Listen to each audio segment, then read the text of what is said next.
Sehr schön. Mit einer kleinen Verspätung können wir heute anfangen. Ich glaube, es sind alle da, die Tür ist zu und während sich der Teil noch einrichtet, würde ich eine ganz kleine Einführung machen. Ich bin Julia. Ich weiß nicht, wer mich vielleicht noch kennt vom letzten Mal. Da stand ich auch schon hier vorne und habe einen kleinen Vortrag gemacht. Ich bin die das letzte Mal das vordere Töckelen da vorgestellt hat. Und heute, also falls ihr euch fragt, warum darf jetzt jemand hier eigentlich zweimal stehen? Ja, der Vortrag war cool. Sehr cool, aber jetzt so cool, dass ihr jetzt noch ein zweites Mal das macht, vielleicht nicht. Und wenn ihr euch fragt, jetzt darf ihr uns nochmal zuspammen, nein, so ist es nicht. Aber ihr seid mir hilflos ausgeliefert. Die Geschichte ist die, der Patrick da, der kam einfach letztes Mal nach der Session auf mich zu und sagte, hey, also ich stehe da immer vorne, moderiere und das ist nicht so ganz mein Ding. Bin nicht so die Rampensau wie du. Kannst du nicht nächstes Mal einfach moderieren? So. Und ich habe gesagt, Patrick, weiß nicht, kann ich das? Keine Ahnung, aber ich habe Bock. Also bin ich heute hier, darf durch den Abend führen und danke, dass ich da sein darf. Danke, dass ihr heute hier seid. Und ich würde euch damit ganz herzlich willkommen heißen zum ersten Weltraum 2020 Spielzimmer-Talk. Soweit, glaube ich, von mir. Die Einführung. Als Einführung würde ich jetzt sagen, war's das. Wir haben hier einige Speaker, die euch ein bisschen was Interessanteres zu erzählen haben als ich. Und ich würde als erstes mit dem Thai Ding starten. And that's why I'm gonna switch to English for a second. Are you ready? 10 seconds, okay, 10 seconds. Well, in 10 seconds, I can tell you that Thai is working for the European Space Agency. He's an engineer there, and I think that might be the reason why he's concerned with a little bit bigger questions than I, for example, would be. His question, and that's what he's going to talk about today, is how... Yeah? Woo! Okay. His topic today will be about how he will survive a war using a robot and recycle rubbish. So, when you're ready, I'm ready.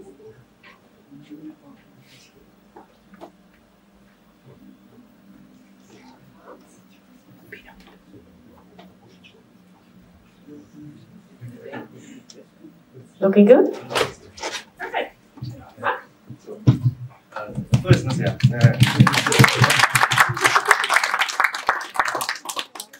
Dividing European Space Week in English. Sorry, I was in Finland, Helsinki, for European Space Week. Okay, European Space Week. It's free. You can go there for free. Last year, the topic was about emergency app, because the year before that was NATO war game, and the Russians, they hacked the satellite just during the war game. So it's like Olympic for all the soldiers in the whole European area. And the airplane from Finland to Norway, the satellite lost control. Everything is gone. They have to use military special channel just to get the airplane landed. It's so dangerous. The airplane full of people. Because Finland is next to Russia. And Norway is just above. Okay, that's one thing. Second is because this last year had Notre Dame. Notre Dame was burnt down by ISIS. So the Space Week, everyone was there. Like European Emergency Center, Director General was there. European Space Agency for emergency section, rescue, the director, everyone was there.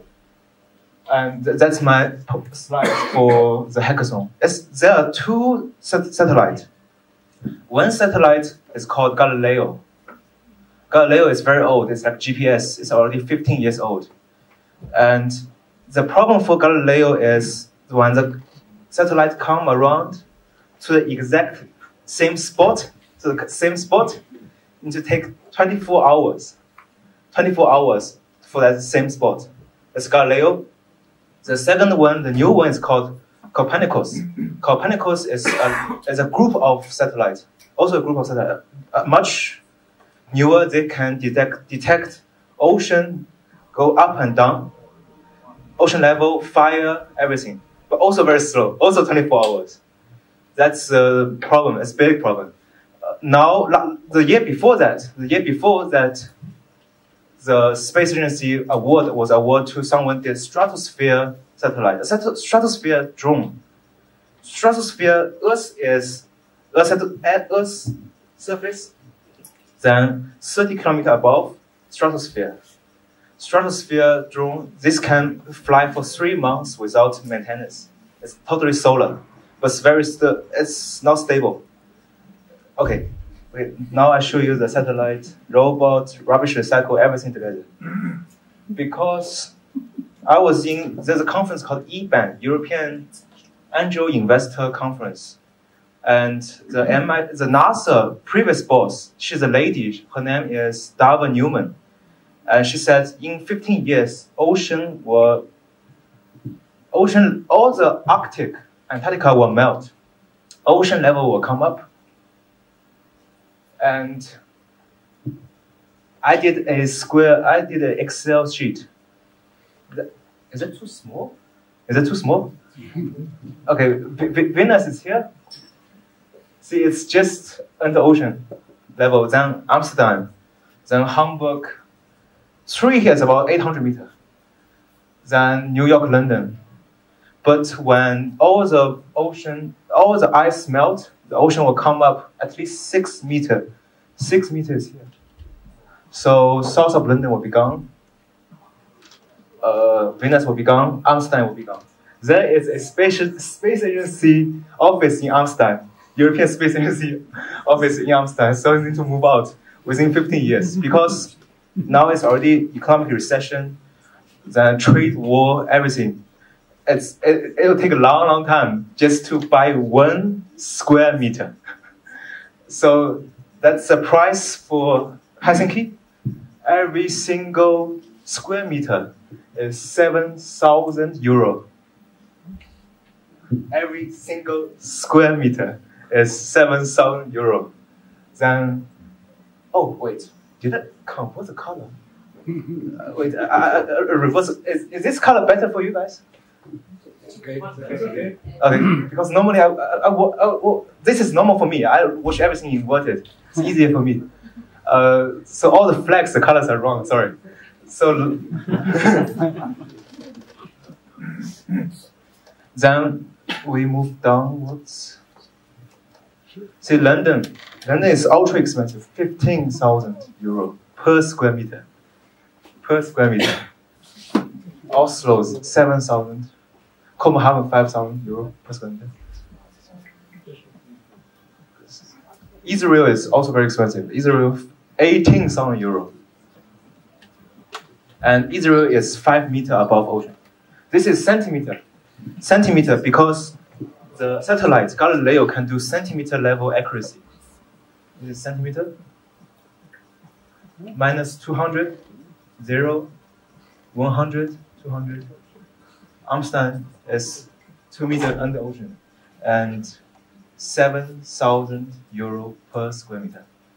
So if they want to move out, they need to save lots of money, then move out. It's very, very hard. You found a new place to develop the new transport and meet new people, maybe a new business, whole new business. The whole supply chain to move out. Somewhere in France, it's very famous. All the rich people go there. The resort is 15,000 euro per square meter. Okay.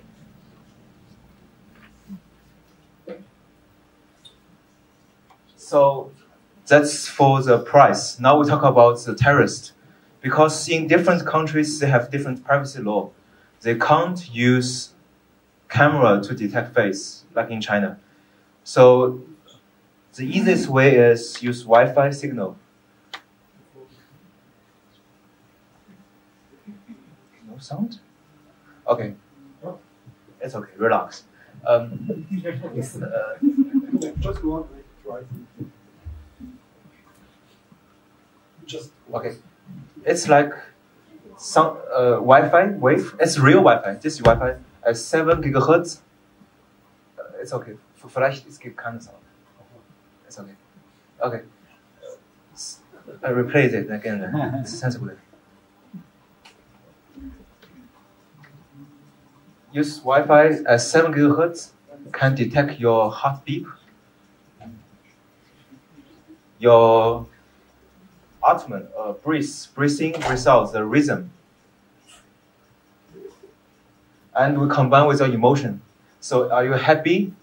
Are you sad? Do you have anxiety? Do you have depression? Everything put together. Use machine learning. This technology is already 4 years ago from MIT. And it's already 80%, 90% accuracy, 96% accuracy. 96% accuracy. That's the average level. The highest was 96. Now it's very, very accurate. And all the source code are open source. So that can be used for detect terrorists. I talked to the German Anti-Terrorist Research Center. There are many, many false positives. So this can be only one gate, one way of, one filter. So if people have depression, anxiety, then we filter out, see their history, their family history, where have they been to, what's their current situation. So that's one way for detect terrorists. Another thing is when terrorists are attacked, people want to send SOS signal. SOS, but not, maybe someone is really slow. The old ladies, they don't have, or old guys, they don't have app, emergency app for calling, or it's too slow. Every home, maybe they even don't have Wi-Fi. They may be too outdated. But every home must have light. So using light, detect people last second before terrorist attack, their movement, and using, oh God, let's change the color.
Okay, this is the satellite receiver for Galileo and Copernicus. We built it just during the hackathon, during the competition. This is an antenna, amplifier. This is amplifier, then antenna, receiver and antenna.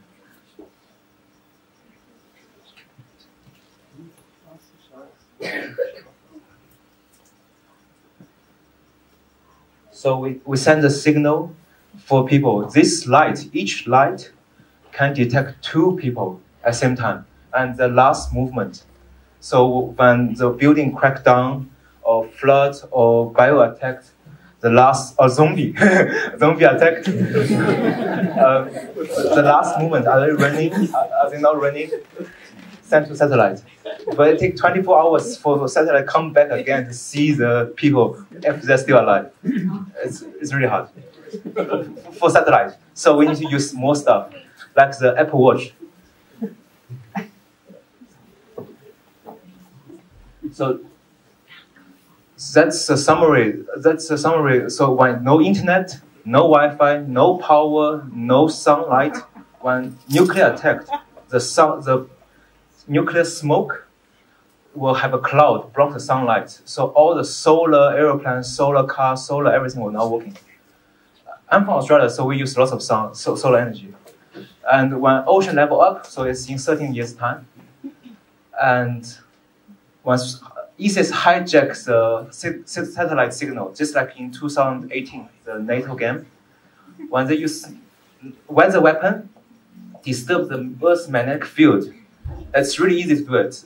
How to do it is you just drop a bomb under the ground, nuclear bomb. Then when it explodes, it will have the energy wave. It will disturb all the magnetic field. So it will disturb all the electronics. Or anything work with electronics, radio waves. So there's one way how to prepare. We need powerless, batteryless robot. There's one developed by ETH and the Caltech. Also, we need to recycle rubbish because, as you can see now, the coronavirus, lots of people have lots of masks, lots of rubbish, and it's biohazard. And there's some crazy guys, they recycle the biohazard, recycle this mask, dry it, hang it there, dry it, sell it again. It's crazy. So it's robot to do it. Clean up. Totally clean it up. So no one can do any dark hard business. And then when ISIS, when they will attack all the electricity company, all the nuclear station. So there will be no electricity. And all the market, the shopping mall, food market. So using the satellite receiver, I told you before, that should use in every single home when possible in the future.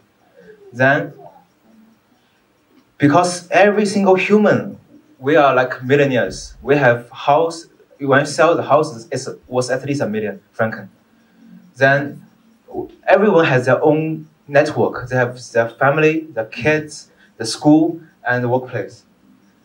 After that, if ISIS is gone or the situation is better, I need to move out, rebuild. Where's the money? So the whole money chain I'll talk about is using the robot, recycle. That's a proof for the Russian attack in 2018, just before Christmas. The airplane with people has no satellite information. I will talk about the app from the watch and how to send the SOS and how to keep people peaceful, well-being during this panic attack and how the money works.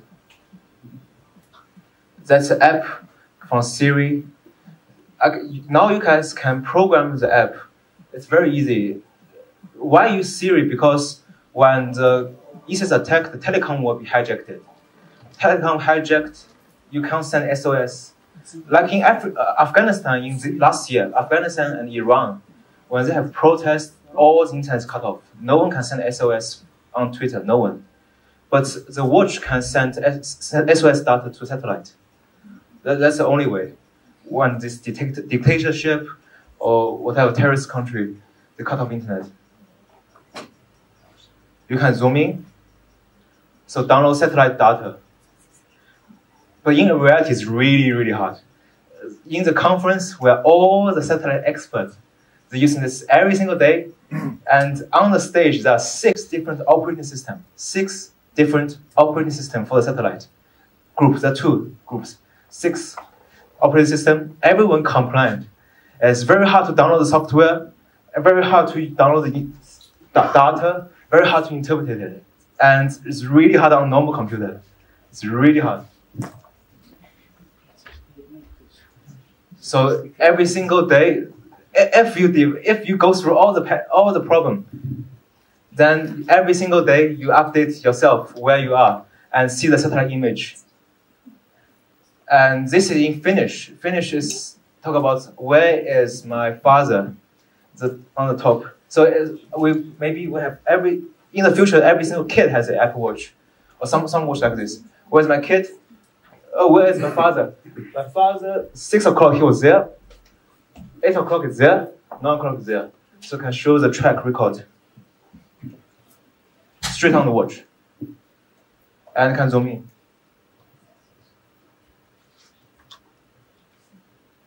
Then, because Apple Siri has all the languages available, including Hebrew and Arabic, so everyone can use it with no problem. Okay, how to recover the costs when Tesla attacked, calling the robots.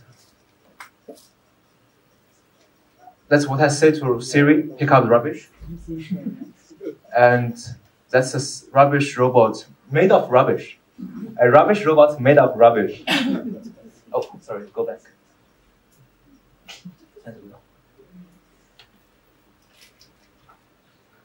It's really no sound. Oh God.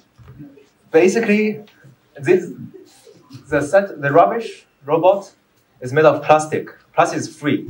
It's handed to us. It's free. And you put metal inside the robot. The metal itself is antenna. Antenna talks to the satellite. And this plastic is hardened. It's fireproof, needle-proof, and can go through very, very tiny, small holes. And can open like the Fukushima nuclear disaster pipe. For real. And it's free. The second thing we can talk about is about when people are in panic. Maybe they lost their motor motion. Or when disaster come, whatever come, they have absolute, maybe they lost a leg. Or the spine damaged. This is for disabled people. Or old people. They need power, more power for the leg to escape, to run around. There's no battery. It's just a sticker on the skin. And because we're human, we're like a battery. We can have blood flow. Blood flow is creating the charge. And it can sense, the sticker connect to computer, can sense our motion, can amplify it. Disabled people can ride this bike with a sticker. It's faster than running. It's a competition. Oh, it's coming this year. In May, the 2nd of May, the tickets are 25 franken. I'm volunteer there. We have 6 disciplines. One is for disabled people with this sticker. One is for people totally paralyzed, like Stephen Hawking, and using robot and this sticker all together, and you can walk again. And doing all the crazy tasks, climbing the stairs, and come back. And you compete, different people with different technology, how fast it is. It's called Cybersong.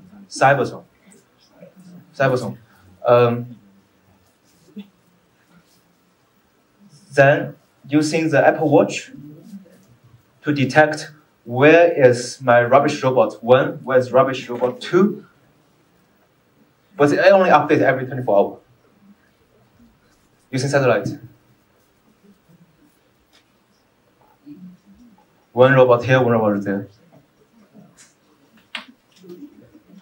That's how you program it. Just on the Apple app, iPhone app, that's called shortcut. Then I get location, then put comment, what I want to say, then let it run. In the competition, we use Lego, just normal Lego. You can buy from the shop, Lego robot to do it. Okay, this is about the robot with no power, no battery. Because when ISIS attack or something happened, like in China right now, they have no mask, no food. Some places before they have absolutely no food. So when ISIS attack, it's so same thing for the battery, for energy. This robot can move with no battery, no power, no motor. Just by temperature change and pressure change. This is developed by ETH and Caltech. And the robot, you can program it exactly the way you want to do. Each little thing, you can program it slower or faster. then the robot pick up rubbish. Faster, slower, you can program it before that, before you deploy it. Okay, that's simulation. Round one, when flooding, because in certain years all the ice will melt. Flooding, you have the private insurance. Private insurance normally they cover up, but they cover up one round, then they bankrupt. Just like in 2008, the US financial crisis. Then you city council money, then national emergency money, then EU emergency money, then UN emergency money. Then something like American World Bank money. Second round, we have climate refugees. So people, they lost their home. Just like in 2018, the Greek fire, it's so fast. In 1 minute, the whole place, like this big, whole place is gone. In 1 minute or 10 seconds, it's so fast. So city council will be no money because city doesn't exist anymore. Then national funds also half, at least half. Then next round, people will be panicking, people will be stealing food. Just like in London in 2011, 2012, the middle class, they go to the street, they smash all the windows, they rob all the TV, whatever. They can rob during the panicking, during the protest. But the robots still recycling all the rubbish, making all the money, and deploying more robots for each people. The next round, if all money is gone, or if ISIS attack more, then the euro or central bank will be run out of money. Like in 2016, when the refugees come around, then Italian and Greek, they put ship to pick up all the refugees on the ocean, but the EU, they don't want to give up much money. So that was a conflict. Everyone run out of money. So it's a real thing. It's already happened in 2016, 17. And people that time will have lots of sickness, they need water, they need a house. Just like right now in China. They need a huge stadium. And everyone is separated with suit, with bio suit, not normal suits. Normal suit will broke up. Now what's happening is they receive lots of donations. The donation is so bad quality. The doctors, they wear it, and then boom, it's broken. And it cannot be used because all the virus can come in.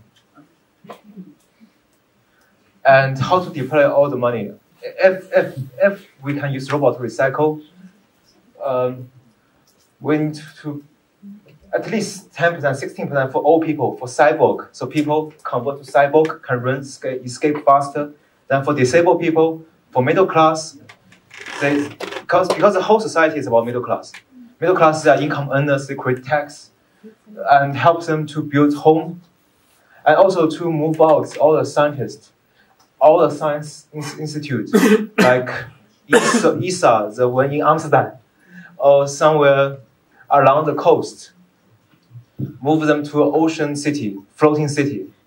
And we need, that time will be lots of people will be so panicking, but they have so many ideas. We need incubators, startups, incubator for engineers, grassroots engineers and scientists. And we need for anti-toxic, anti-radiation. Because when all the nuclear attacked, just like in Japan, in Japan, the nuclear disaster, the radiation come out, get into the ocean. We need to lock it down. And we need clean food and heal the environment for the future. And this is an AR glass, like Iron Man, Tony Stark. It's a real glass, actually. So it's a real Earth.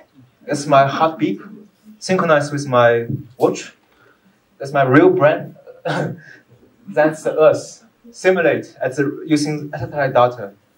But it's all useless if ISIS attacked.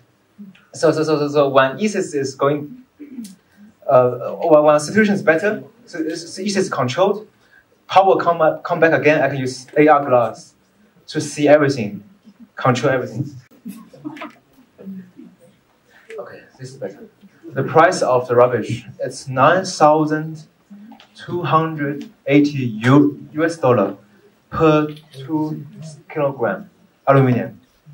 That's the price of rubbish right now on the space, right now. And there are so many rubbishes. There are trillions of rubbish. There are more rubbish than human. And it's a huge business because every single rubbish is money. You recycle the rubbish, turn into robot again, or turn into what's that? Turn into a spaceship again, straight on the space. You can make so much money. And you sell money, go back, deploy on Earth, help people. How to pick up the tiny rubbish. The rubbish is so tiny. It's like as small as your hair, or maybe 1 centimeter. But every single rubbish, they fly very, very fast. It's faster than a bullet. When they hit you, they die. You're dead. There's a movie called Gravity. Gravity. It's exactly the same. Exactly the same thing. So we use electromagnetic the two robots to oscillate and put rubbish in between, control it. Then use robots has AI, machine learning, can better control the rubbish. The control rate is much higher. It was low at the front because we just know this rubbish. We don't know how it's moving this way, that way. Then once magnetic both controlled, like ultrasonic, the one I did before, better controlled, then we can control the rubbish, then rebuild it straight on space.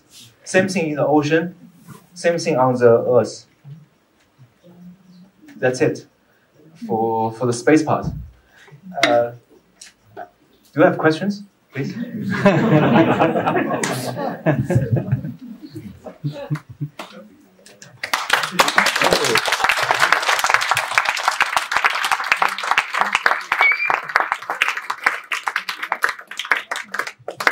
Let's see. Any question about the tech or the AR or the satellite or the robot or the cyborg? I can show you guys the cyborg video. Just 1 second. Show you the real cyborg. It's in ETH in May.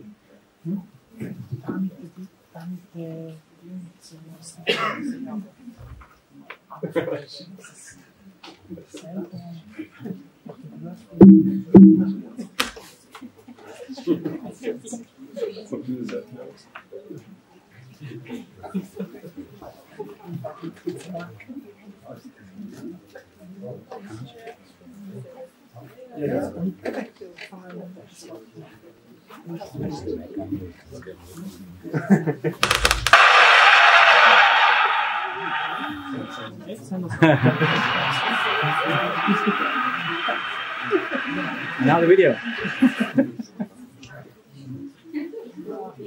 Please.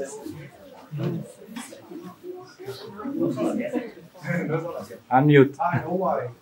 On the computer gives out the signal through the HDMI. So you know what I mean? Ja, das ist krass. Jetzt verstanden. Plus.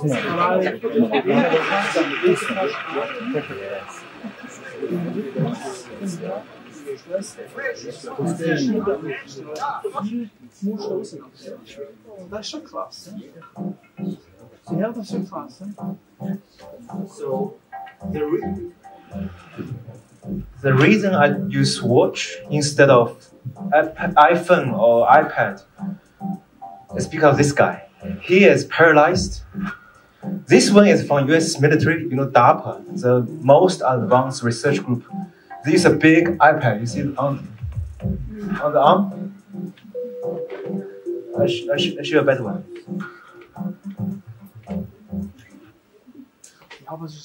When people are panicking, they're shaking. So when they're running or shaking, it's really hard to use the iPad.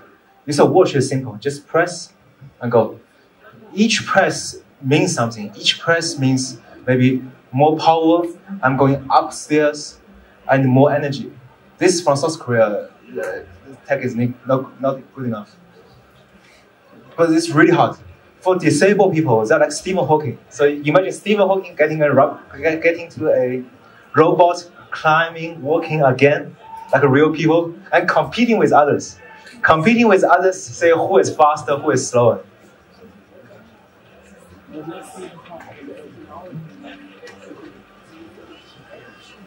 So you just press a button on the watch, and you can convert the mode. It's like a car. Go front, reverse, or natural. Going down. The founder of this company called Rework, the founder of this company, he himself is paralyzed. Himself is like this on a wheelchair. And he moved himself to the garage and built everything himself. From Israel. It's a German-Israel joint venture. This one is the American DARPA. See, he got the American soldier, this necklace.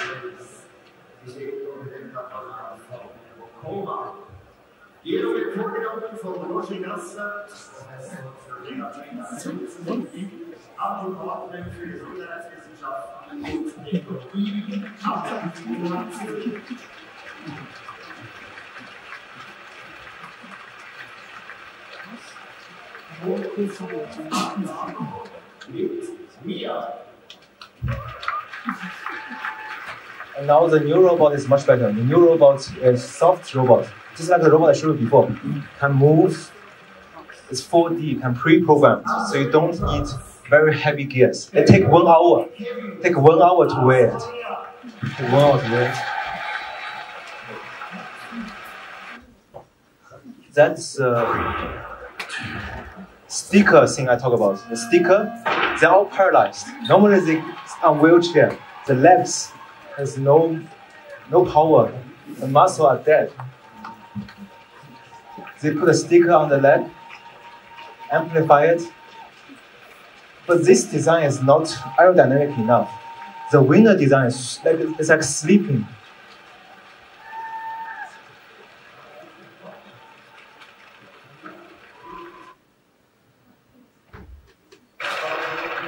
That's the winner. The winner is there on the top.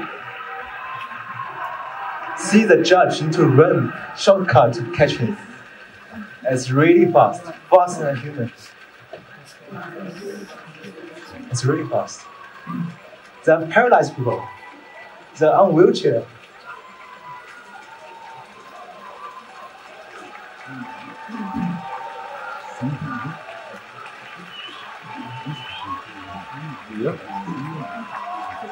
It's really good aerodynamics.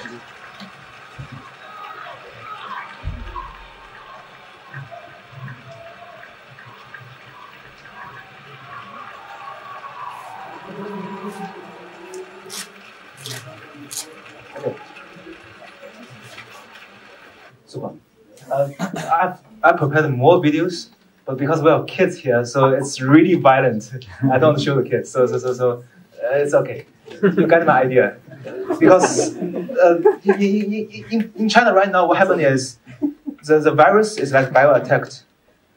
From one place, every single place segmented. Each little town cannot go to another town. They cannot buy food, cannot go to other town to buy food, cannot go to other town to buy drink, rice, anything, spaghetti, anything. They cannot go together, come together like us, cannot. And if you, for example, if you're from Zurich, you cannot go to doctor in Lausanne, cannot. They'll tell you to go back to Zurich, but the whole way is blocked. All the way is blocked, and people who drive around run out. They are chased by the police car. It's like GTA in real life. Real life GTA, and once they're catched, they will get into a place. There's no fresh air. Every single air is filtered, and you are staying there for 14 days. There's a problem. The whole idea for disaster is about human factor. The patient, they don't want to stay in the patient area. The patient, the real patient, they take the anti-fever medicine, and take the medicine, fly from China to Japan, or fly from China to Australia. They know they got infected, but they don't stay there to die there. They want to find other place. But on the way, they don't care. They infect everyone else. So that's why we need robots. The whole idea of robots from the rubbish, robots itself can detect all the tiny particles. And can alert, can change, because it can reprogram. Robot talk to others? Actually,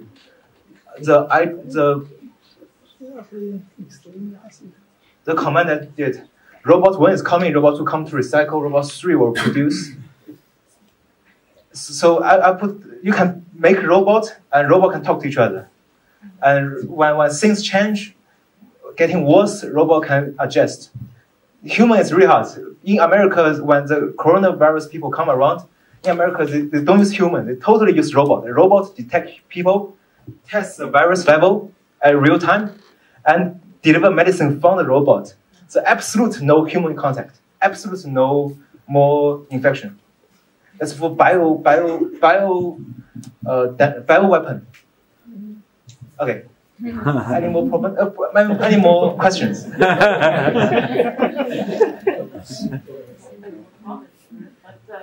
Okay, so. Thank you so much.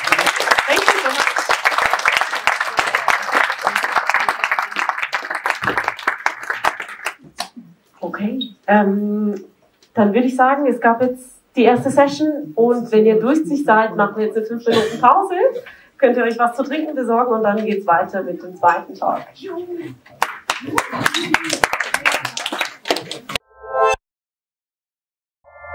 Bist du soweit? Ja. Ich komme gleich. Geht's jetzt? Geht's? Oh, ja. Ganz leise. Warte. Laut. Besser. Ist gut? Yay!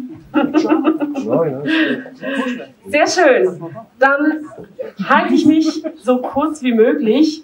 Ist auch gar nicht möglich, jetzt einen großartigen Übergang zu machen. Ich habe die ganze Zeit überlegt, was sage ich nach dem Talk. Und dann habe ich schon wieder den nächsten Talk, wo ich eigentlich auch gar nicht so viel drüber weiß. Es hieß nur, ja, es kommt jemand aus dem Weltraum, das ist der Jules. Und hat den Patrick gefragt, ja, worüber erzählt er denn so?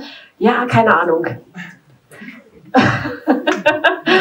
Gut, dann habe ich den Jules gegoogelt, was er denn so macht, weil was soll man sonst machen, wenn man keine Ahnung hat, worüber die Person spricht. Und der Jules macht Musik und spricht heute, warte, hier, ist gut so? Spricht heute über seine Leidenschaft als Musiker. Ich habe gehört oder gelesen, dass er darin eigentlich ziemlich gut ist. Es gibt sehr viele Artikel über dich, du bist berühmter als ich. Das ist schon mal gut so. Und einer dieser Artikel sagt zum Beispiel, he's an amazing talent. And he's from Switzerland, but he raps like he's from Brooklyn. Ich bin ganz gespannt, was du heute so erzählst, was du uns mitbringst. Und vielleicht gibt es eine Kostprobe hinterher. Ja. Jules.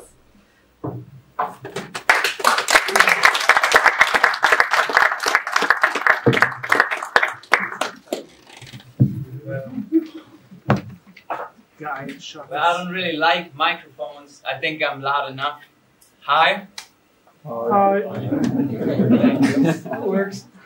Well, my name is Joels. It's not actually Jules. My friends call me Jules. No, that's fine. I'm a musician. I produce music. I sometimes design. And you might wonder why I speak English, because I'm Swiss. I'm like throughout. I'm totally Swiss. Like my father even speaks Roman. So I couldn't be more Swiss. But I'm kind of familiar with the language because I also work as a service technician. Oftentimes I work in other countries where English is, well, my language over there doesn't really work, so English is usually the common language to communicate. And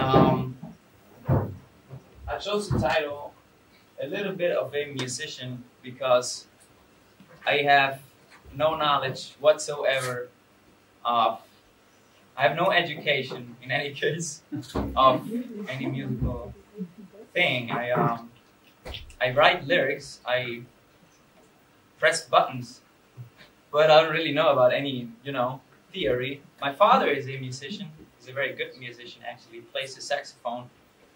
He plays many other instruments where he would say, I'm not very good at it. Well, everybody else would say, you're still a pro. I am musical, though, but that's why I call myself a little bit of a musician. I had the chance to work with him. He never really appreciated the fact that I only rap and never learned an instrument. He also didn't force me to do so, which I afterwards appreciate, but I'm also a little bit sad about it because he should have forced me to, learn an instrument when I was younger. When I had the time and had the patience to learn it and the skill, because nowadays you're just so distracted. When you get older, it's harder to learn something, And he plays everything. He doesn't do the things that I do, so we're kind of different. And it took him a long while to appreciate that I am really not up his alley. But when he invited me, or when he presented me to the orchestra that he's playing in, for me it was a sign that he, kind of started seeing my vision, seeing that what I do is not only is also art, because he is his vision of music is kind of narrow. He thinks everything that is not played by an instrument is not really art. Just because you use a keyboard that is not even like a real piano, it's just like you move a tone. Like, how could you move a tone in a program? Like, how dare you? But it works. It's also music. Like, you can be creative by just putting together, using plugins virtually if you want. And still, a lot of music, a lot of hits are produced like that. And if you accept that there's different types of music, which I think he eventually did. I think I'm talking too much about it. I'm going into details too much, because actually what I have to say is I didn't prepare this talk. I said to myself, dude, just talk, just tell the people what you do. This is the raw me. I have not prepared anything. I made this mistake once when I was at the final exams of my apprenticeship, and I had 3 experts in front of me, and I was prepared, like I thought I was prepared, and I learned every sentence. But when I stepped in front of these experts, I kind of had like a block, and I couldn't speak because I only had, one direction to go, and that kind of led to a fail, and it turned out pretty bad, just because I was so locked into I thought I would have to prepare very good, but at the end, I should have just talked about my project. Just, you're the pro, you did it, you should just talk about it. Which I'm doing right now, so let's not go too much into details. Let's move forward. So, why English? Yeah, I think I've talked about that. My persona, boring too. Make Photoshop videos. Okay. So, I'm rushing through this shit. Anyways, I've been doing music for over 14 years, no joke. I'm almost 30. But I can say that I started, recording, writing music about 14 years ago when I started my apprenticeship. But still, all this time, I wasn't really having any success. I was just, being creative. I'm like a thinker. I am a perfectionist, so I did music for myself, put a lot of effort in it, And along with that comes the illusion that just because you spend a lot of time with it, that all the others would appreciate it. But by the moment you release the music or whatever you're doing, nobody really sees, you know, all the effort behind it. So also I was really alone all the time. I never really had a team. This is something very Swiss. It is really hard, especially in the Ostschweiz, to, you know, find people that share a vision. Everybody's so locked in their jobs and, you know, they're having their lives, and that's cool. If you're happy with that, then it's totally fine. But if you're a weird guy like me, then you're not really happy with that, and you're seeking for people that are, you know, sharing your vision. And the even more problematic part about it is that everybody that is also thinking that way is kind of going in, you know, his or her own direction already. So they're not really looking for a team player. And I'm kind of different in that part. So I struggled finding people. Well, you could always find people that you would just pay money to do something. For example, I write a song, I go to a studio, I pay the guy $200 for recording. Just for recording, it's that expensive. I pay $200. Maybe he's even mixing it, which would be a very cheap price for a whole song. But it could go higher, and then you need a cover, you need, I don't know, you need a video, and you end up spending thousands. I'm not joking, you end up spending thousands of francs before anybody sees your work. That's rare. So I was kind of forced to do it myself, and I think that was a positive. That was very positive about it. So I just bought a program. No, I'm joking. I cracked it. I cracked the program. I think not. I cracked it first. I cracked Ableton. No, I cracked Cubase. Started recording. I built my own. I built my own studio in the attic of my father. He wants me to get rid of it now, because now we're building a studio over there. After my talk, if anybody interested, we can have a sightseeing. It's gonna be a better studio. Still, I recorded a lot of songs in that studio, in that attic, and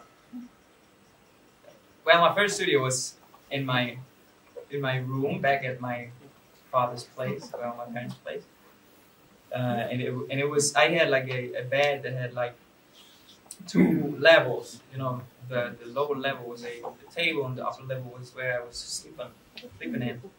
And I called it Under the Bed Recording. And now I call it Attic Records. Oh, both is very whack. Where was I? Right, so I learned mixing just out of pure interest, and also because at that time I didn't really have any money. I was kind of broke because I was traveling, and I forgot that costs money. And I actually got down to 0 francs. So when I returned, I used up all my money, and that's when I was really struggling to, you know, save some money again. So, but afterwards, I think it was an advantage for me to. It was a positive stress for me to learn something new, because I just had to. I didn't have the money. I still wanted to put out music, so I just learned it myself. And it's actually, if you really want something, it's not that hard. If you have a vision, if you have a passion for something, you will learn it if you really want it. This fucking light is really bright. That's perfect. Here? Yeah, that's good. Yeah? No, I think something somewhere here. Maybe I don't. Like that, I don't see all your ugly faces. That's pretty good. We see yours. Talk about it later.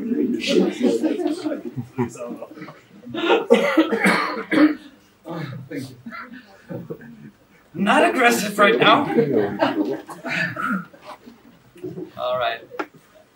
Not in a good light. That was it. No, that was not it. I'm just struggling to find my, point again.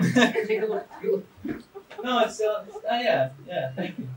That's why I put nice yellow lettering. That picture actually is from a video shoot. We filmed it at a museum. It's not in my, apartment or something. It would be cool to say that. And all the food is plastic, by the way. But she's rare. The camera too. It's a very expensive camera, man.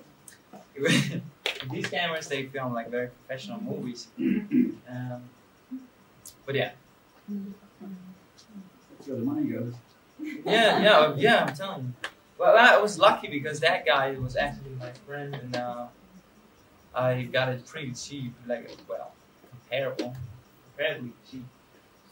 So yeah, to get back to the point, mixing Photoshop videos, I then started to just turn the knobs of that program and to see what happens. And I've just learned, from what I liked when I heard it. So I was like starting to use compressors and equalizers and then just, adjusting them and then just, trusting my ears and because all of you have heard songs and you know how it should sound like, so you have some kind of idea, some kind of direction where you want to go with that sound. It's just, you just have to learn how to get there, and therefore you have tons of tutorials online. They're free. You cannot imagine like how much wisdom is out there just for free. Like all these people that make money telling you things is a great concept. They make money with telling you what you want to know, potentially making money if you get really good. So Photoshop 2, I kind of learned it. I'm not really good. Maybe I get some tips from that pretty little girl over there. It's not little. That was a stupid word. It's pretty but not little. Can we delete that? Yeah, I cut it. Cut it, yeah. Videos. I have filmed some videos for others once. I was under a lot of pressure. I gave myself 1 week. I knew they want to release it very soon, and I just told them, yeah, no problem, and I knew I was lying. But I also knew that if I was under so much pressure, I would learn like a lot. And when you have a goal and you just start doing it, and then you open up the program, and you're like, okay, this is for closing the program. This is not, no, it's, like something you might know.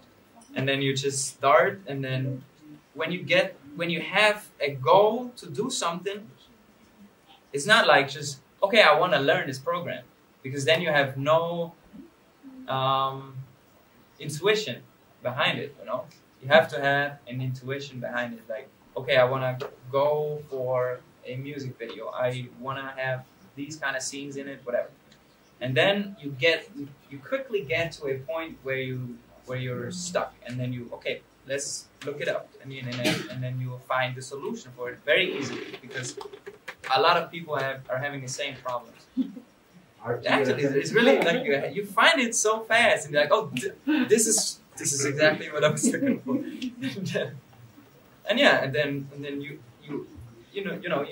implement these steps, and it's like this guy is actually telling you exactly what you want to do, and you're doing it in your own program. You're like, wow, you're having this rush of, wow, this is cool, man. I'm actually doing it, and it's very easy.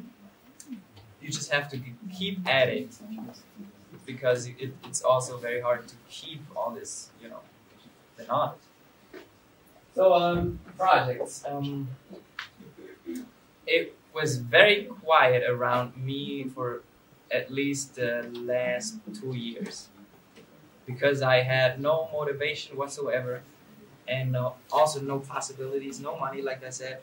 But now with this newly gained experience and knowledge, I thought I have to get all my old projects. I have to, I have to release them. I have to get them out. And I came up with the idea of a trash tape. So this is meaning that is like a collection of old songs that are still worthy putting out. So I thought like, okay, I should call it the trash tape.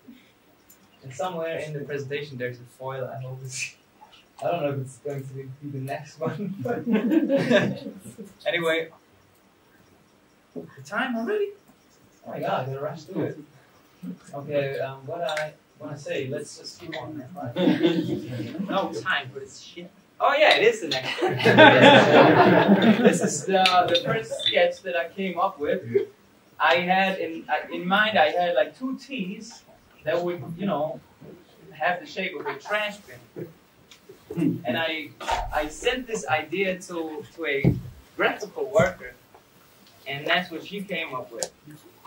And immediately I was like, this is it. This is awesome. This is looking exactly how I imagined it. All right, so then I had the issue that if you go to Spotify, you have the option to upload a whole album or separate singles. But if you upload separate singles, which I wanted because it's stupid to release a whole album at once, because nowadays you have to, exceed and extend your output. So I had to create new covers for all the songs. So this is going to be the first song that I will release on Sunday. Actually, it's a single. It's coming with a video. We have Go Sip, which is about gossip and drinking, so I call it Go Sip. Regret is obviously about regrets. It shows a lottery ticket that actually won, but it's lost in the dirt. Then we have Dope Songs, pretty self-explanatory. Sleep paralysis, an issue that I have. Sometimes when I want to sleep, I'm paralyzed in my bed and I cannot move. And actually this guy on the right is the film that I talked about before. He is one of my friends. Now he's like, again, we have a closer relationship. And I was just, in that picture, I just found funny that I have such a stupid look on my face. and back then, I had I think it was a HTC, and it had this very cool function on it that was called face morphing. So it just made everybody look like me.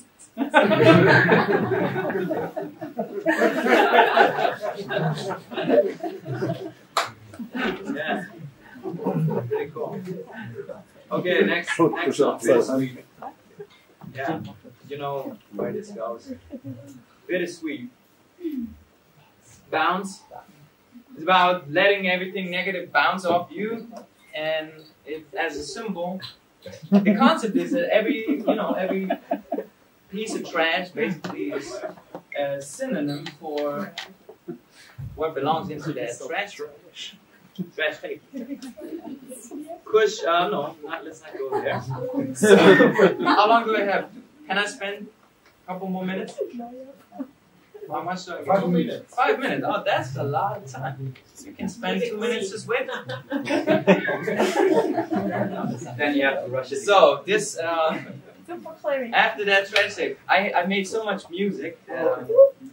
Basically, during the same time I was cooking up all my old music,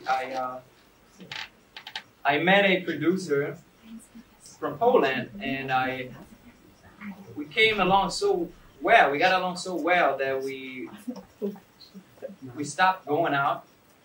We didn't stop drinking though. We stopped going out. But at least we channeled all the drinking and positivity into making music. So we came up with a song every night we met, like at least the sketch, the outlines.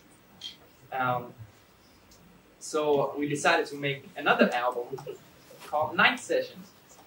And for the cover, I had the idea to draw our three faces, well, I have to talk about the guy on the left. He is a rapper from Texas. When he moved to St. Margrethen, he married a Swiss woman, and he's on the album as well. And it just happened at the same time. So I wanted to draw the cover, and as you can clearly see, I didn't really put a lot of effort in it. And this drawing actually really sucks. It's not a good drawing. But you know, this is what I did in Photoshop. I just took 3 images of us and just put them together, adapted all the color settings, and then I thought, like, why not putting, you know, the drawing as a layer on the image, and with a lot of with some adjustments, that's what came out, and I think that looks much better. So this is actually the photos with this drawing on top. This is what I thought was kind of missing at the end. Yeah, it's perfect now. This is how it's going to be with all the platforms. Not really. So I'm almost at the end. I think I'm not going to really talk about the last point. I am planning to do some, you know, to work with the young talents, because this is what I missed when I needed it. Thank you. Wow, drawing that already took 2 minutes. But that's the water of it. And I wanna work with young people that are talented. I already found one guy. He's Venezuelan, like in the roots. He's living here, and this is going to be the logo for my concept called Dope Seed, which is you know, dope for just cool, and seed for the youth. And I want to do music with them. And if you're interested, we can go over there afterwards and have a look at the studio. And that was it. Thank you very much. And,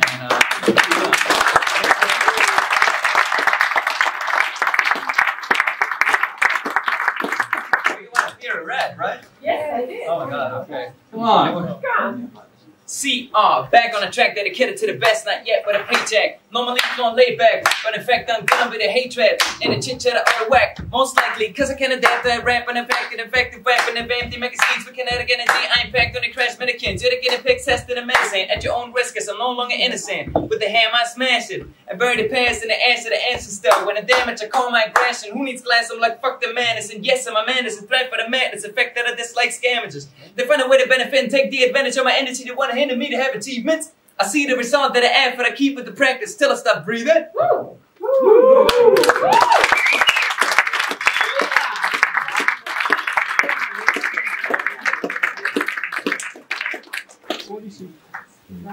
All right. I think we used a little bit of overtime already. Okay, ich kann auch Deutsch eigentlich wieder switchen. Matthias, wo bist du? Da bist du. Okay. Sollen wir gerade weitermachen mit dem nächsten Talk? Ja? Okay, dann kommen wir. Ja, genau. Was wolltest du? Nein. Du zahlst die hohe Deutsch? Ja.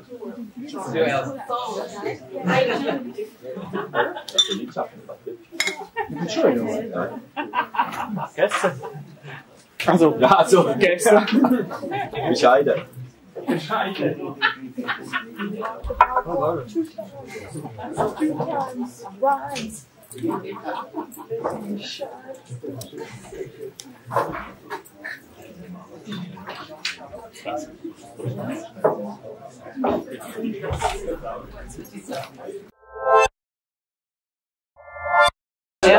Nein, falls ihr soweit seid. Nein, lass dich stehen.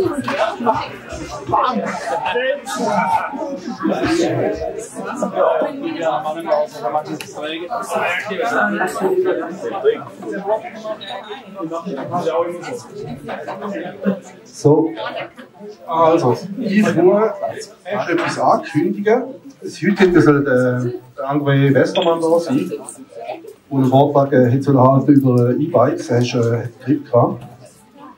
Er ist für die Schweizerische Gesellschaft für mechatronische Kunst. Und dann noch jemand anders da, der dort auch involviert ist, das ist Pascal Milischer. Und er hat mich gebeten, etwas anzukündigen. Und zwar ist es so, die SGMK, Schweizerische Gesellschaft für mechatronische Kunst, zügelt und zwar zusammen mit dem CCC Schweiz, also Zürich, Linux User Group. Und wer ist noch? Digitale Gesellschaft. Die weiß ich gar nicht genau, was die machen. Aber und die zügeln alle zusammen in ein Haus, ich glaube, wo ist das? Ja? Zentralwäscherei, wo ist die? In der Hauptburg, okay. So, jetzt ist so, morgen ist das Meeting, also wenn jemand zu Zürich Lust hat, dort wird es teilnehmen. Das wäre ab dem 4. Geselliger Abend mit gemeinsames Nacht. Und darum geht's, ja, das Neues in Stadt. Das wollen wir da machen. Wo ist das genau? Also, das ist ein neuer Launcher, das morgen. Nein, das ist etwas. Aber wo? Also, ist das die Langstrasse? In dem kleinen Dach, in der Dachung. Ich hasse Mikrofons. Nein, es ist ein Kaffee, das man kann mieten kann. Wir haben das gemietet für morgen, um einfach kochen, Waffeln machen und so. Es ist einfach wichtig, wenn jemand gehen will, dass wir wissen, wohin. Das kann man sagen, die wollen oder die Interesse haben, hat die Leute von Zürich vielleicht da, kann man die fragen oder uns fragen. Gut. Ja, oder Google, Bitwäscherei, genau. Dort ist es auch angekündigt. Sicher eine coole Sache. Ich kann leider nicht, weil ich bin morgen K.O. Den ganzen Tag da organisiert sein. Ja, Frage?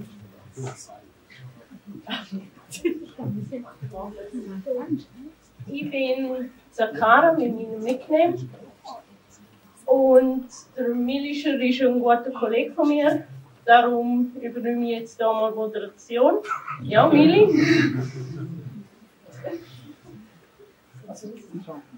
Komm neben mir, Anna.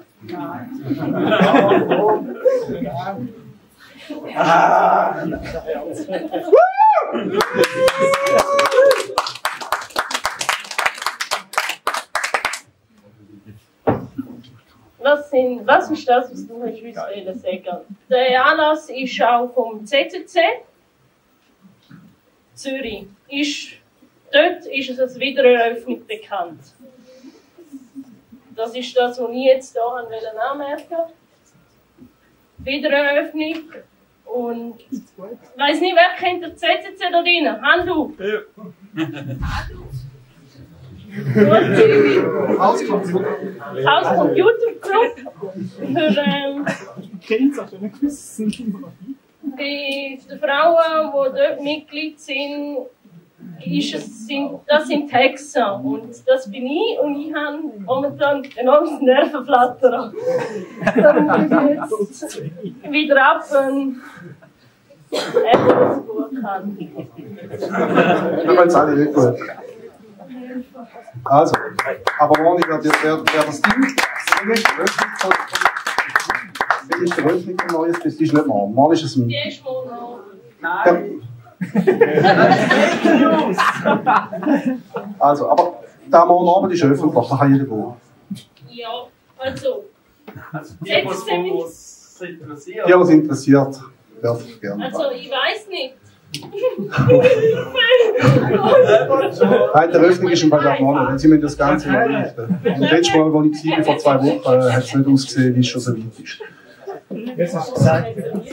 Also, noch 1 Minute. Okay, kurz gefasst, die, die Interesse haben, können Sie, der Pascal, mir ja nicht, aber können auf mich zukommen und ich leite noch weiter. Alle auf der Pascal! Ja, okay, danke. Dann macht Julia Hex weiter. Ich fand das ein wunderbares Stichwort. Ja. Danke dir. Hast du jetzt den Hut? Ja? Hast du jetzt den Hut vorgezogen? Ich bin vorbereitet, so macht man das mit der Moderation. Sabrina! Also, gut, so viel zur Ankündigung. Hexen fand ich ein tolles Stichwort. Ich hätte den Hut sonst nicht getragen jetzt, aber eigentlich kann ich nicht anders, weil... Wo ist die Präsentation? Röbi, deine Präsentation ist leider verschwunden, aber sie heißt, das kann ich euch sagen, die Zaubertrank-Story. Zaubertrank-Story. Und wenn ihr euch fragt, warum ich so locker flockig heute moderiere, Appenzeller. eben nicht. Das ist kein Appenzeller, das ist aber ein ganz anderer feiner Tropfen.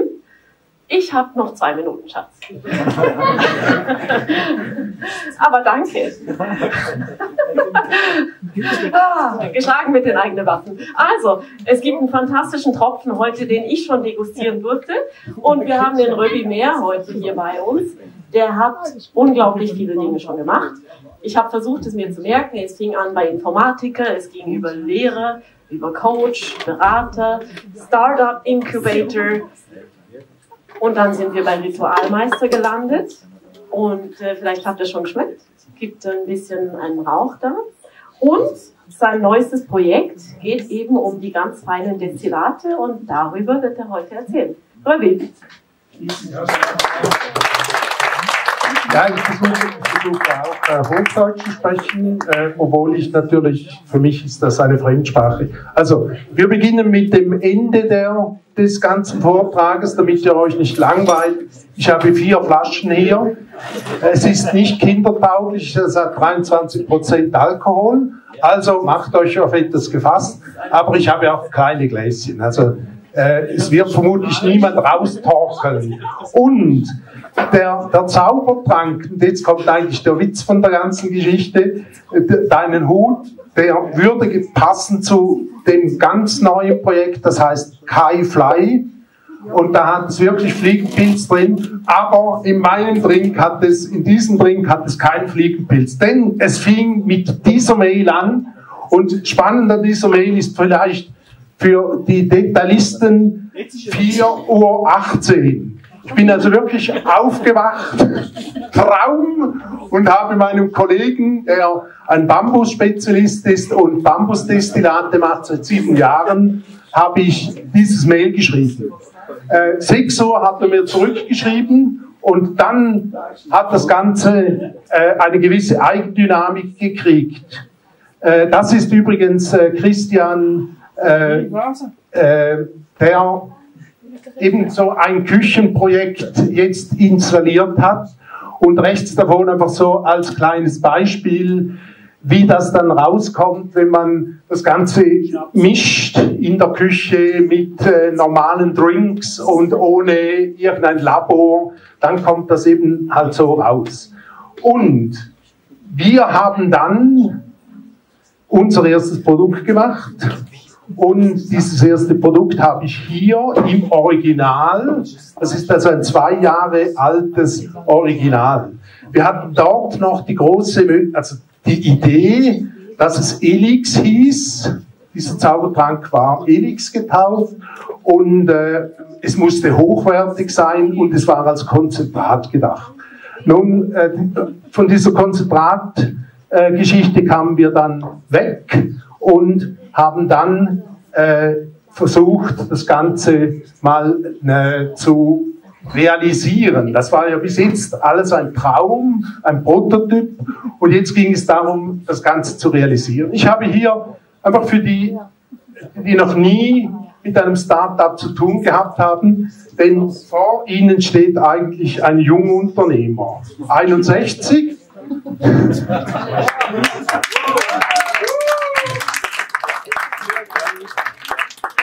mit schon viel Erfahrung, aber mit den gleichen Problemen, die ihr auch habt. Nämlich, ich habe es in alphabetischer Reihenfolge, also nicht gewichtet. Es geht darum, dass es keine Hürden sind. Hürden könnte man einfach drüber laufen. Es sind Klippen. Als Jungunternehmer laufen Sie immer genau am Grat. Man könnte eigentlich auch von einer Gratwanderung sprechen. Immer bedacht, dass kein Windstoß kommt, damit Sie nicht runterfallen. Und das geht einem auch so, wenn man 61 ist. Nun, angefangen habe ich ja mit 58. Also, die Konkurrenz.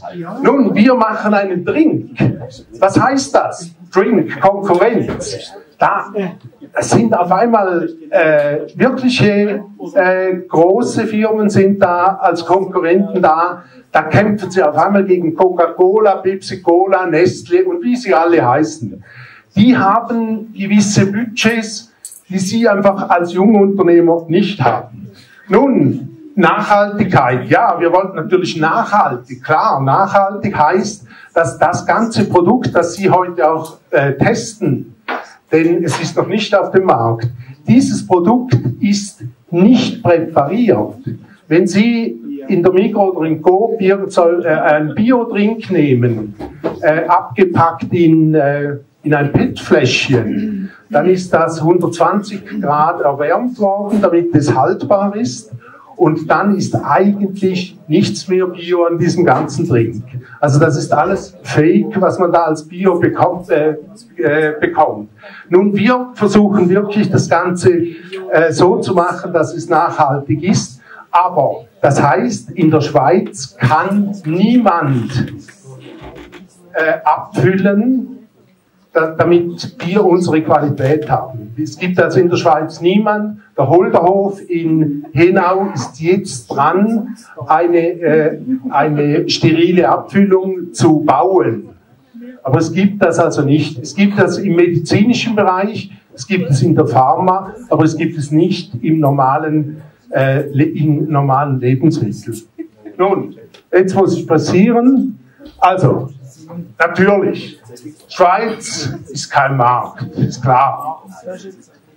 Wir gehen also international und da kommt schon mal ein kleines Problem. Sie sehen hier diese Etikette mit diesen beiden Köpfen drauf. Es gibt keinen Grafiker in St. Gallen und auch vermutlich in der ganzen Schweiz, der so etwas macht. Es ist total daneben, oder? Total, oder? Also diese zwei Köpfe drauf, dann Magic Saft, diese Schriftzeichen, die da niemand versteht, dann der Drachen, also das ist jetzt wirklich etwas, das sagt einem jeder Grafiker, mit dem könnt ihr nie ein Fläschchen verkaufen, aber nie. Jeder Spezialist hier auf dem Platz sagt das. Nun gut, wir machten es trotzdem. Und gingen mit unserem Saft nach Dubai. Wohin denn sonst? Oder denn schon lang groß, oder? Dubai. Natürlich, Economy, klar, irgendein Billigflug, aber wir gingen da. Und da seht ihr auch diese Konstruktion hier. Dieses Ding hier, jetzt, wie mein Vorredner, den fand ich klasse, wie er da alles erzählt ist. Also, hier, dieses Brett hier ist von der IKEA. Zusammengeleimt, das sind 80 cm Bambusbretter, zusammengeleimt an Ort und Stelle. Ja, das ist kein Witz. Dieser Stand hat nichts gekostet. Das hier sind auch IKEA-Lampen hier. Das sind so steuerbare IKEA-Lampen. Super, sage ich euch. Also, perfekt. Den Fernseher, den mussten wir mieten. Den konnten wir nicht mitnehmen. Ich wollte eigentlich dort noch einen kaufen, weil es gibt auch einen Mediashop. Wollte eigentlich einen dort kaufen, aber es war dann doch zu heikel. Wir haben einen gemietet, damit es auch funktioniert. Oh, scheiße. Ja, schon bin ich ganz. So, jetzt. Also das war Dubai. Und dann bist du dort mit einem schlappen Englisch. Mein Kollege, der spricht etwas besser, aber ich kann so Schulenglisch. Und wir verkaufen unseren Saft. Also, wir geben ihn zum Degustieren. Und da habe ich die ganze Zeit geräuchert. Die ganze Halle. Da kam auf einmal ein Österreicher in kurzen Hosen, so in Lederhosen. Der hat Stutenmilchprodukte verkauft. Da hat gefragt, ja, wo räuchert's denn hier? Ah, das seid ihr. Okay. Also die ganze Halle hat auch unseren Drink probiert. Die meisten waren natürlich so mit Gurka und so. Ja, und dann willst du da deinen Drink verkaufen? Beziehungsweise, wir hatten ja gar keinen. Wir hatten im Hotelzimmer, haben wir das abgemischt. Mit Evian. Ja, Küchen-Startup, oder? Also wir haben das abgemischt dort und dann haben wir diese Becher verteilt. Nun, da war eine riesen Nachfrage. Auf unserem Stand gab es immer Leute, unglaublich, alle so eingepackt, so in weiße Gewänder und Turbane etc. etc. Jedenfalls, die kamen da hin und haben das probiert. Ja, lange Rede, kurzer Sinn. Wir haben 600 Muster rausgegeben. Die Kaffeebecher gingen uns natürlich sofort aus, da mussten wir neue besorgen etc. Aber wir haben 600 und davon hat es 3 Leute gegeben, die das nicht gut fanden. Und dann kommst du heim so. So. Wow. Ja, das war einfach, wir wollten eigentlich am letzten Tag wollten wir eigentlich eine Folie. Wir seien so erfolgreich, dass wir am Strand, wir hatten die schon präpariert. Wir seien so erfolgreich, dass wir am Strand am Baden seien. Nun, die Folie haben wir dann weggelassen und bei mir war es so, dass das fing 10 Uhr an am Morgen und ging bis 6 Uhr und so von 4 an hatte ich überhaupt keinen englischen Wortschatz mehr. Also ich konnte nur noch so stackeln. Aber es war unglaublich. Ein Höhenflug, wie ihr seht. Und dann muss man natürlich das Marktpotenzial erkennen. Da kamen Leute, die haben gesagt, ja, Spa wäre gut, Fitnessstudio, Health Center und so weiter. Wo ist der Drink? Wir verkaufen den. Da kam einer, der sagte, exklusiv, dieser Drink, Weihrauch, Bambus, perfekter Drink. Wir verkaufen den an die Königshäuser. Können wir das exklusiv haben? Also wir hätten verkauft, aber wir hatten ja nichts, sondern das ist relativ schwierig. In dieser Phase hast du Probleme. Nun, dann kam der Showdown. Wir haben nicht nur einen tollen Grafiker, sondern wir haben wirklich was gemacht, nämlich dieses Teil haben wir gemacht. Ja, es muss irgendetwas für den Supermarkt oder zumindest den Supermarkt ins Regal stellen. Das wäre dieses Teil. Perfekt, also mit einer ganzen Kur, dann kam natürlich der Ritualmeister oder mit einer Kur, da muss man ein Ritual draus machen, da waren die Araber extrem sensibel für so ein Ritual, ein Weihrauchritual. Man muss vielleicht wissen, das wisst ihr natürlich nicht, ich nehme an, da hat es nur Weihrauchleien hier. Im Orient ist es üblich, dass man Weihrauch isst, gegen Zahnhygiene, also für die Zahnhygiene, und man trinkt auch Weihrauch, also man legt den Weihrauch in Wasser ein und trinkt den. Und das war eigentlich auch der Grund für meinen Traum. Nun, aus dem Traum wurde dann noch mehr, nämlich eben B2C für die Spezialisten unter euch. Das wäre also für den Kunden. Und da haben wir dann schnell herausgefunden, das ist eine Schuhnummer zu groß.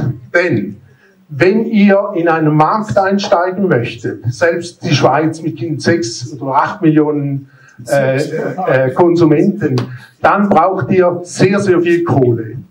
Wir waren bei so großen Firmen, wir haben natürlich darauf vorgesprochen, die sprechen von einem Marktauftritt, von einem neuen Marktauftritt ab 10 Millionen $, damit man da überhaupt im Markt mit einem Getränk einsteigen kann.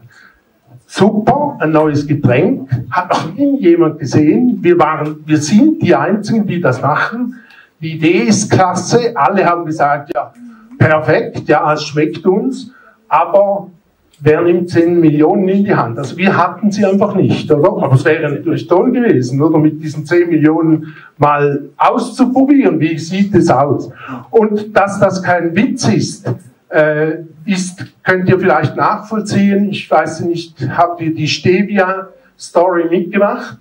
Stevia war ja lange Zeit verboten, weil es nicht auf der Liste war der Lebensmittel.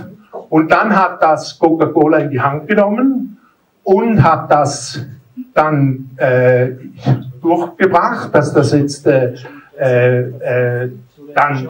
von Coca-Cola auch patentiert wurde. mit dem kleinen Effekt, dass dann niemand mehr Stevia benutzen durfte, beziehungsweise es wurde dann verkauft über Coca-Cola. Und Coca-Cola hat das grüne Coca-Cola gemacht. Vielleicht wisst ihr das, mit einem riesen Aufwand, Werbespots in allen Stellen, Coop war voll, Mikro war voll, ein halbes Jahr lang. Und tschüss. Das sind natürlich so kleine Limitierungen, die einem Angst machen. Aber wir gehen weiter. Nun, Guerilla-Marketing. Das wäre doch noch eine Geschichte. Ich komme ja eigentlich auch, ich habe die erste Linux-Firma in St. Gallen gegründet. Also von dem her bin ich eigentlich so ein Open Space Fanatiker. Und da war natürlich Guerilla-Marketing wäre natürlich der perfekte Einstieg gewesen. Denn in der Schweiz darf man sozusagen nichts verkaufen, wenn es um Lebensmittel geht. Das ist sehr streng. Da gibt es eine Liste und da müsste man drauf sein. Nun, anders ist es, wenn man Alkohol verkauft. Alkohol, da könnt ihr zum Beispiel eine Campari-Flasche nehmen. Auf einer Campari-Flasche, da steht überhaupt nicht, was drin hat. Es steht drauf, dass es 23% Alkohol hat und damit hat es sich. Und das habe ich natürlich gedacht, ja, können wir auch. Haben wir gemacht.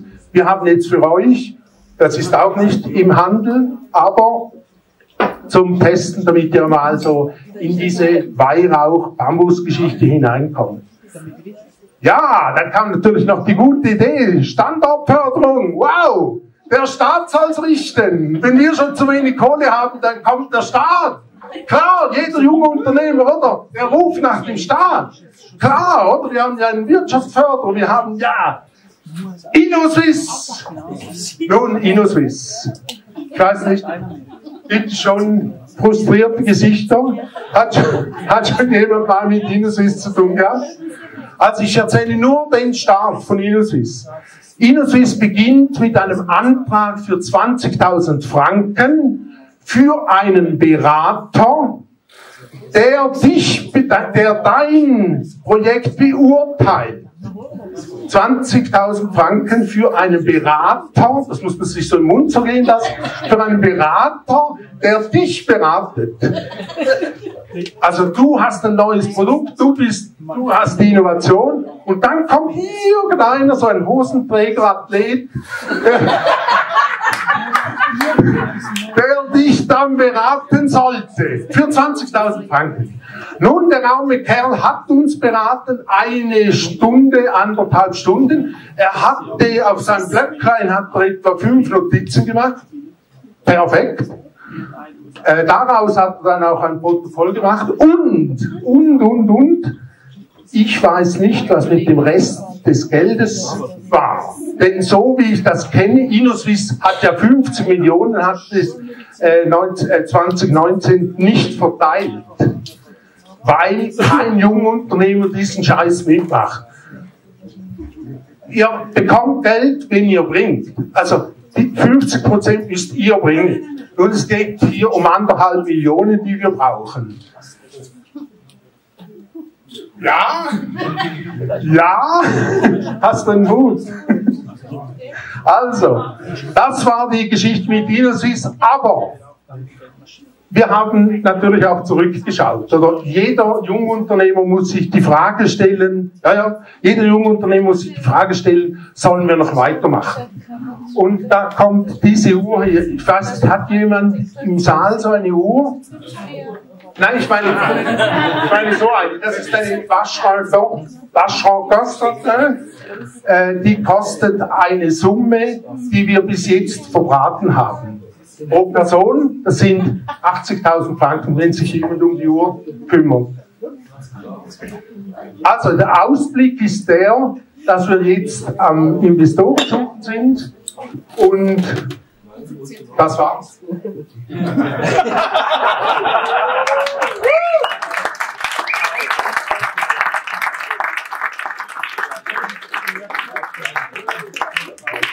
Hätte noch jemand eine Frage? Ich habe vermutlich noch. Ah, ja. Ja. Jetzt sind wir in Dubai gewesen, die reichsten Leute sind dort und wir haben keinen Sponsor gefunden für das. Wir. Ja, ja. Reiche Leute geben das Geld nicht her. Aber es hat geschmeckt, oder? Ja, die waren alle fasziniert. Wir waren, nein, für uns war das auch gut, aber der Getränkemarkt ist wirklich in den Händen von ein paar großen Multis. Und das macht das Ganze ganz, ganz schwierig. Wenn die Multis wollen, dann finden sie den Mehr und den Gehrig in St. Gallen mit ihrem Supersaft. Wenn sie nicht wollen, dann versauerst du hier, oder? Und das hat nichts mit der Provinz zu tun. Da bin ich also nicht gleicher Meinung wie der Rapper. Wie bitte? Bei uns ist das kaum bekannt und dort die kaufen alles auf. Ja, also es ist so, es gibt verschiedene Weihrauchqualitäten. Die billigste Qualität, die kostet 3 Franken, da werden etwa 30 Tonnen zu Parfüm verarbeitet. Und dann gibt es den Weihrauch, den man in Oman und so weiter kauft. Das ist Boswellia sacra. Da war mal eine Geschichte da mit dem Papst, der da nach St. Gallen gekommen ist. Das war der gleiche Weihrauch. Und dann gibt es auch noch Boswellia serrata. Boswellia serrata ist patentiert worden von einer Pharmafirma. Und mit Boswellia serrata kann man gar nichts mehr machen. Also das ist die Wahrheit.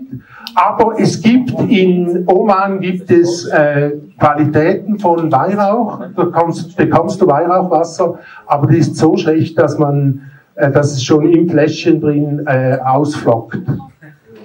Also darum sind wir überhaupt auf die Idee gekommen, selbst zu machen. Ja, weitere Fragen. Ja, also ich bin jetzt da mit den Storen überlegt und da in der Umgebung. Ja, das sind wir dran. Oder Quellfleisch, oder? Also Dings. Ja. Also, mit diesem Fläschchen hier, mit diesem Fläschchen waren wir bei Gabi Manser. Und Gabi Manser hat Tränen in den Augen gehabt, als sie das probiert hat. Gabi Manser hat uns gesagt, schau mal, ja, in 2 Jahren könnte man das aufs Weihnachtsgeschäft machen. Dann haben sie ein Muster bekommen, ein Jahr später haben sie nochmals ein Muster bekommen, vor 3 Wochen haben sie nochmals ein Muster bekommen. Und jetzt sind sie dran am Testen und es könnte ohne weiteres sein, dass Goba mit einem Weihrauchsaft auf den Markt kommt. Die suchen alle Getränkehersteller suchen neue Getränke, aber das Risiko ist enorm. Oder du musst groß auf dem Markt, die Margen sind extrem klein, oder? Darum, oder? Wir sind am Limit mit unserem teuren Weihrauch als Bund. Das ist natürlich viel billiger. Man kauft bei Givaudan oder Firmen, kauft man chemische Geschmacksstoffe. Das ist viel billiger wie richtig gemachter Weihrauch, also echtes Weihrauchkonzentrat. Ja, noch eine Frage? Ja.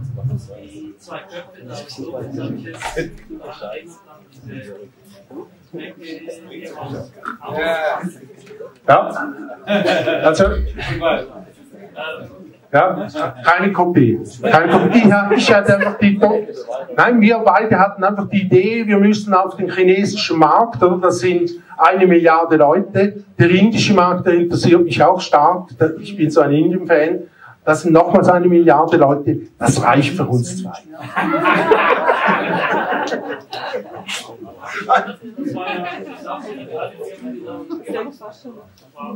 Ja, eben, aber ihr wisst nicht, ob die wirklich nur so eine Waschröhre eingesetzt haben oder ob die noch im Hintergrund noch ein paar Millionen.